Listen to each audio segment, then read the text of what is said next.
Bengal news গ্রাফে তোমাকে স্বাগত। যে প্রসঙ্গে যাব জানি আমরা 1 মাস ধরে আরজি করের যে ঘটনা এবং সবথেকে বড় কথা আরজি কর এবং টালা থানার যে ভূমিকা সেটা আমরা সামনে দেখে নিয়েছি। টালা থানার ওসির ভূমিকা দেখেছি। এই টালা থানা নিয়ে কিন্তু একাধিক অভিযোগ কিন্তু উঠছে। তোমার ক্ষেত্রেও কিছু অভিযোগ আছে। কিছু বছর আগে টালা থানার একটি ঘটনা তোমার সাথেও ঘটেছিল, যেখানে অভিযোগ করতে গেছিলে এবং সেই টালা থানার যে ভূমিকা তোমার সাথে করা হয়েছিল সেই সময় যদি একটু বলো, কারণ প্রকাশ্যে আনো, কারণ টালা থানা নিয়ে মানুষের প্রচুর অভিযোগ। ইতিমধ্যেই আরজি করের যে সন্দীপ ঘোষ, তাকে নিয়েও প্রচুর অভিযোগ সামনে এসছে, যেগুলো ভয়ঙ্কর অভিযোগ। কি বলবে? 2022-এর 6 জুলাই আমি মেয়েকে নিয়ে হাজব্যান্ডকে ছেড়ে বেরিয়ে আসি। 17 বছর ডোমেস্টিক ভায়োলেন্সের শিকার, এবং তার প্রমাণ আমাকে দিতে দিতে আমি নিজেই ক্লান্ত। কারণ প্রত্যেকের একটাই বক্তব্য, ভদ্রমহিলাকে দেখে তো মনে হয় না যে 17 বছর ডোমেস্টিক ভায়োলেন্সের শিকার মানে এখনো মানুষ বা প্রশাসন বা নিজের বাড়ির লোকই বা সমাজ এমনভাবে বলে যে মেয়েটার মরে গেলে তবে মেয়েটা ভালো ছিল, মেয়েটার গায়ে দাগ থাকলে তবে মেয়েটা ভালো ছিল, মেয়েটাকে যদি প্রেজেন্টেবল লাগে, মেয়েটা যদি করে নিজের সৎ পথে মাথা উঁচু করে বাঁচে, তবে হয়তো মেয়েটা ভালো না, তাহলেই তার চরিত্রে প্রথমে আঘাত করে। কিন্তু 17 বছর ডোমেস্টিক ভায়োলেন্সের শিকার হওয়ার পরেও কেন ছিলাম, এই প্রশ্ন উঠবে, পরেও উঠবে। ছিলাম কারণ প্রত্যেকেই না চায় যে নিজের সংসারটাকে বাঁচায়, আরেকটু চেষ্টা করি। আর আমার মেয়ের 11 রকমের শারীরিক সমস্যা ছিল, সুতরাং আমার পক্ষে খুব সহজ ছিল না মেয়েটাকে নিয়ে বেরিয়ে যাওয়া।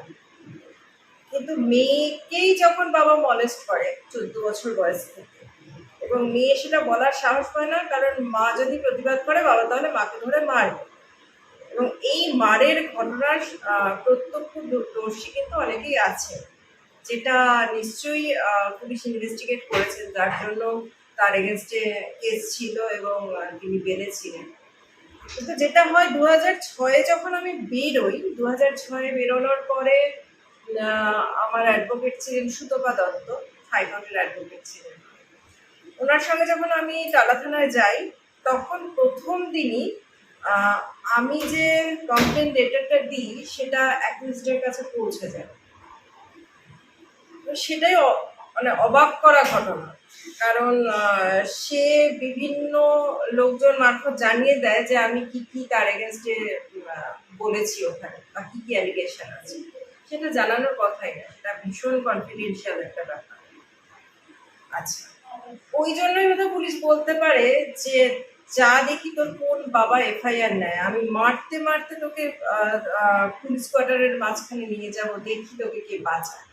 ঝর্ণা, এটা কি টালা থানা থেকে তোমাকে বলা হয়েছিল, এই ধরনের আচরণ করা হয়েছিল? যদি একটু নির্দিষ্টভাবে স্পেসিফিক্যালি বলো। এটা আমার হাজবেন্ড বলেছিল যে দেখি তোর কোন বাবা এফআইআর নেয়, এই উদ্ধত্তটা বোধহয় পুলিশই দেখাতে পারে, কারণ পুলিশের এগেনস্টে এফআইআর নেবে না, এটা বোধহয় পুলিশের মধ্যে একটা ধারণা তৈরি হয়ে গেছে। সেদিনই কখনো চলে যায়। তারপরে এফআইআর কিন্তু নেওয়া হচ্ছিল না। আমি দীর্ঘদিন ফোন করেছিলাম, কেন এফআইআরটা নেওয়া হচ্ছে না, কেন এফআইআরটা নেওয়া হচ্ছে না। তারপর আমি বাধ্য হয়ে মিডিয়াতে জানাই। টালা থানায় কি গিয়েছিলে মানে এফআইআর এর জন্য? তাদের তরফ থেকে কি বক্তব্য ছিল? আমরা খুঁটিয়ে দেখছি ব্যাপারটা। এবার আমরা খুঁটিয়ে দেখছি, কতদিন খুঁটিয়ে দেখতে, এবং যখন আমি এবং আমার সন্তান ভয় পেয়ে বেরিয়ে এসেছি, যখন আমাদের মধ্যে একটা ভয় কাজ করছে, তখন আমার মেশোর অলরেডি একবার হার্ট অ্যাটাক হয়ে গেছে, তখন কতদিন খুঁটিয়ে দেখা হবে। তারপরে যখন আমি মিডিয়াতে জানাই এবং একটি প্রিন্ট মিডিয়াতে খবরটা বেরোয়, তারপরে টালা থানা কেসটা নেয়।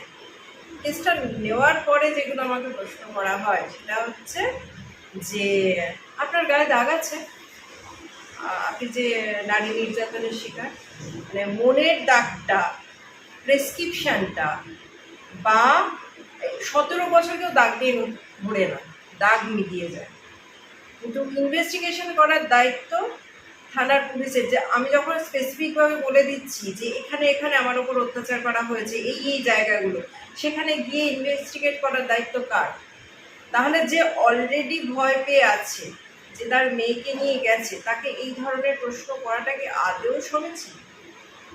আচ্ছা, তারপরে আরেকটা কথা হচ্ছে, যখন আমার মেয়ে বলে আমার মাকে আমার সামনেই রেপ করা হয়, তখন একজন মহিলা সাব ইন্সপেক্টর সে বলে যে ম্যারাইটাল রেপটা তো রেপই না, কেন বলছো? এরপরে আমার মেয়ের বা আমাদের কি সেই আস্থাটা থাকবে পুলিশের উপরে? যে পুলিশ যেখানে বলছে ম্যারাইটাল রেপটা তো রেপই নয়, কেন বলছে? তারপরে যেটা হলো সেটা হচ্ছে যে আমার প্রোটেকশনের দায়িত্ব তখন কার আন্ডারে চলে গেল? আমার আয়োর আন্ডারে। আমাকে যদি রাস্তাঘাটে কিছু করা হতো বা আমাকে বিভিন্ন জায়গা থেকে কল করা হচ্ছিল, বিভিন্নভাবে মেসেজ করে উত্তপ্ত করা হচ্ছিল, আমার বাড়িতে রাত্রিবেলা 3টের সময় গিয়ে পাঁচিল টপকে আমাদের ভাড়াটের ওপর হুজ্জুতি করা হয়েছে, আমি কাকে জানাবো? টালা থানাতে। কারণ টালা থানায় আমার কেসটা চলছে। আমার ফোন ধরা হয়নি দীর্ঘদিন, আমি মেসেজ দেখাবো, আমি মেসেজ করছি, আমার মেসেজের রিপ্লাই পর্যন্ত দেওয়া হয়নি। ঠিক ওনাদের যখন প্রয়োজন তখন সেই মেসেজটা করা হতো, এবং আমার মেসেজে রিপ্লাই করা হতো না, আমার ফোনে রিপ্লাই করা হতো। এরকমভাবে চলছিল, কিন্তু কোর্টের ওপর ভরসা ছিল, আমাদের বিচার ব্যবস্থার ওপর ভরসা ছিল, তাই জন্য তার এগেনস্টে 5টা কেস ছিল। কিন্তু আমাদের এখনও এই এতদিন ঘটে গেছে, আমাদের কিন্তু দাগটা ওঠেনি। কারণ সেই লোকটা সুইসাইড করেছে, সেই লোকটা ভয় পেয়ে চলে গেছে, এবং কী কারণে ভয় পেয়ে চলে গেছে সেটা কেউ বোঝেনি। বিভিন্ন সংবাদ মাধ্যম থেকে প্রশাসন সবাই আমাকে দাগিয়ে দিল যে সে ডিপ্রেশনে মারা গেছে। সেই ডিপ্রেশনের কারণ আমি এবং আমার মেয়ে কেন ছেড়ে এসেছি। একটা 14 বছর বয়স থেকে যে মেয়েটাকে মলেস্ট করা হচ্ছে, যে মেয়েটাকে সে রেপ করার চেষ্টা করেছিল তার নিজের বাবা, তার মা তাকে নিয়ে তখনও বসে থাকবে যে কতক্ষণে আমার মেয়েটার রেপ হবে বা কতক্ষণে আমি মরে যাব? আজকে 10টা-12টা ওষুধ খাই আমি, আমার মেয়ে কাউন্সিলিং করা, সাইকিয়াট্রিস্ট দেখায়, সেগুলো কারা জানতে চায়, কারা দেখতে চায়? আজকে প্রমাণ চাওয়া হয়, আদেও কি আমি পুলিশের চাকরিটা পেয়েছিলাম? আমাদের বোধহয় ডিভোর্স হয়ে গেছিল। সবাই ভেবে ভেবে আজকে আমাদের কাঠগড়ায় তুলছে, এবং আমরা তত এই জায়গাটা থেকে বেরোতে পারছিলাম। আমি তত আমরা দিন দিন আরও বেশি যেন অন্ধকারে তলিয়ে যাচ্ছি। সমাজ আমাদের করছে, প্রশাসন করছে, এবং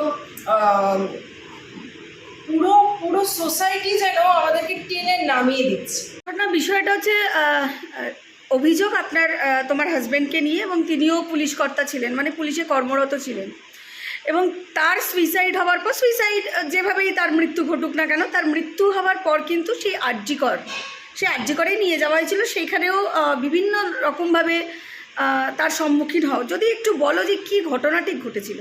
2022-এর 6 জুলাই আমি বেরিয়ে আসি, সেটা তো বলতাম। 2023-এর 25শে অগস্ট আমার কাছে সন্ধ্যেবেলা, রাত্রিবেলার দিকে ফোন আসে, বলে যে আপনার হাজব্যান্ড সুইসাইড করেছে, আপনি কি জানেন? আমি বললাম যে আমি তো সেপারেশনে আছি। যদিও আমাদের কোনো মানে কোর্টে লিখিত পরিত সেপারেশন কিন্তু ছিল না, এবং আমি ডিভোর্স কেসও করি।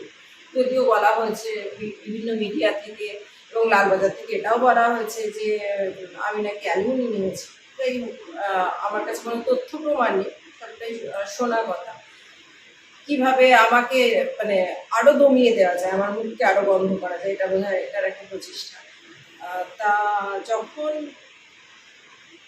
25 তারিখে ফোনটা আসে, তখন প্রথমে তো স্বাভাবিক 17 বছর একটা মানুষের সঙ্গে সংসার করেছি, চেষ্টা করেছি। আমার বাড়ির 90 লাখ টাকা গেছে, কারণ 2006 আমার বিয়ে হয়, 2010 ওর চাকরি হয়, এবং তার বাবা কিছু করতেন না, তাদের ইনকাম কিছু ছিল না। বারাসাত সিএমসি করেছিলেন, সেখানেও মহিলা, তারপরে নেশা, তারপরে সেখানকার স্টুডেন্টদের টাকা নয় ছয়, এমনভাবে করেছিল যে একদিনের মধ্যে সে সিএমসি উঠে গেছে। তারপরে বারাসাতে আর সিএমসি হয়। তা আমার বাড়ির টাকা তো গেছেই, আমার অন্নপ্রাশনের থেকে বিয়ের গয়না উঠে গেছে। তা যখন ওই 25 তারিখে ফোনটা আসে, তখন প্রথমেই মনে হয় যে আমি হেরে গেল। 17 বছরেও পারলাম না একটা মানুষকে ঠিক করতে। এবং ওর এই সুইসাইড টেন্ডেন্সিটা কিন্তু প্রথম নয়। মানে যদি মানুষ খোঁজখবর নেয় ঠিকঠাকভাবে, মানে সততার সাথে খোঁজখবর নেয়, ওই কিন্তু এই টেন্ডেন্সি আগেও ছিল। এবার তখন আমি সোজা কাশীপুর থানায় যাই, আমার অ্যাডভোকেটের সঙ্গেই যাই। তখন ওরা বলে যে আপনি কি বডি নেবেন, তাহলে আপনাকে দেওয়া হবে, না হলে বডি আমরা নিয়ে আমরা কাজ করে দেবো। আমাকে না জানিয়ে বডি কি করে নিয়ে যাওয়া হলো আরজি করে, যেখানে আমি তখনও লিগাল ওয়াইফ। তখন আমরা বললাম যে আমরাই বডি নেব, কারণ ফেয়ারওয়েলটা আমরাই দিতে চাই। কারণ কেউ নিতে চায়নি, ওর বাড়ির লোক কেউ নিতে চায়, ওর আত্মীয় স্বজন কেউ ছিল।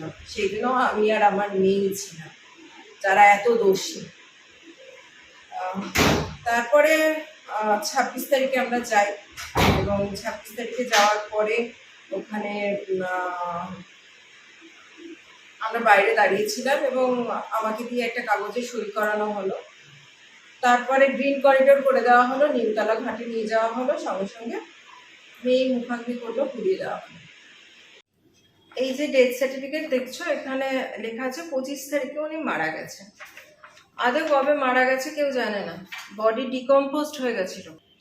আচ্ছা, আমি পোস্টমর্টম রিপোর্ট পেয়েছি 8 মাস পরে। আচ্ছা, পোস্টমর্টম রিপোর্ট এবং পুলিশ ফাইনাল রিপোর্টের সঙ্গে কিন্তু অনেক অমিল আছে। তার হাইট, তার গায়ের রং, কোনো কিছুর সঙ্গেই তার জয়েন করার সময় যেগুলো দেওয়া ছিল সেগুলো কিন্তু কোনোটাই মেলে না। আচ্ছা, আমি তো ছিলাম না, আমার জন্য নাকি মারা গেছে। ওখানে লেখা ছিল যে সোনাই বলে কারোর কথা একটা লিখে গেছিল, কবিতা লিখে গেছিল, এবং দীর্ঘদিন ধরে নাকি উনি ডিপ্রেশনের পোস্ট দিচ্ছিলেন। কলকাতা পুলিশের সুইসাইডাল টেন্ডেন্সি বাড়ছে বলে পুলিশের একটা নিয়ম আছে যে পুলিশ এরকম কিছু দেখলে পরে তাদের কাউন্সিলিং করাবে। তাহলে সৌরভ দত্তকে কাউন্সিলিং করানো হলো না কেন? এবং যখন তার খোঁজ পাওয়া যাচ্ছে না, সে আসছে না অফিসে, তাহলে সঙ্গে সঙ্গে খোঁজটা নেওয়া হলো না কেন, যখন এই ধরনের পোস্ট উনি করেছিলেন? আমাদের কেন দাগিয়ে দেওয়া হচ্ছে? কারণ আমরা দুর্বল বলে? তাই সোনাই বলে যাকে ডাকতো, তারপরে তো আমি কোয়ার্টার ভ্যাকেন্ট করেছি এবং ফোনটা পেয়েছি, এবং ফোনটা খোলার পরে যেটা দেখলাম, সোনাম বোস বলে একটি মেয়েকে উনি সোনাই বলে ডাকতেন, এবং একাধিক মেয়ের সঙ্গে তার সম্পর্ক ছিল। ওখানে যে ভিডিও করার কথা, সেই ভিডিওটা কেন করা হলো না, এবং সেই ভিডিও আমাকে কেন দেখানো হলো না, আমি যখন দেখিনি ওইখানকার ভিডিও। আর একটা কথা হচ্ছে যে এখানে অনেক মানুষের কথার বহু গরমিল আছে। আমি যখন কোয়ার্টারে ঢুকি তখন দেখি যে ইন্ডাকশনের ওপর খাবার বসানো, ওয়াশিং মেশিনের ভেতরে জামা কাপড় রয়েছে, এবং এগুলো দেখে আমার মনে হয়েছিল কেসটা রিওপেন করার দরকার। কারণ আমাকে কেন ইন্টারোগেট করা হলো না? আমি বলেছিলাম যে আমিও তো ইনস্টিগেট করতে পারি যে তোমার মতো মানুষের বেঁচে থাকা উচিত না। আর সবাই তো আমাকে এটাও বলে দিল আমি নাকি মেয়েকে ইউজ করে টিআরপি পাওয়ার চেষ্টা করছি। বিশ্বাস করুন, এইভাবে টিআরপি আমি পেতে চাই না, কারণ আমি অনেক কাজ করি এছাড়া যেগুলো টিআরপির জন্য যথেষ্ট। এবং মেয়েকে ইউজ করে টিআরপি যেভাবে আপনারা আমাকে দাগিয়ে দিচ্ছেন, সেটা মনে হয় না খুব একটা ভালো কিছু টিআরপি, কারণ সেটা কোনো সন্তান, কোনো মায়ের জন্য ভালো হতে পারে না। আপনারাই যদি এরকম হন না, আরো অনেক মেয়ে মরবে। কারণ আপনাদের বোধহয় এটাই মনে হয় শেষ পরিণতি মৃত্যু হলেই তারা জাস্টিস পাবেন, তাহলেই মানুষ রাত জাগবে। তো মৃত্যুর আগেও যে মানুষ মরে বেঁচে থাকে, সেই সময় একটু পাশে থাকুন, একটু হাতের উপর হাতটা ধরুন, তাহলে বোধহয় সমাজটা সুন্দর হবে, তাহলে তিলোত্তমার মতো ঘটনাগুলো ঘটবে না।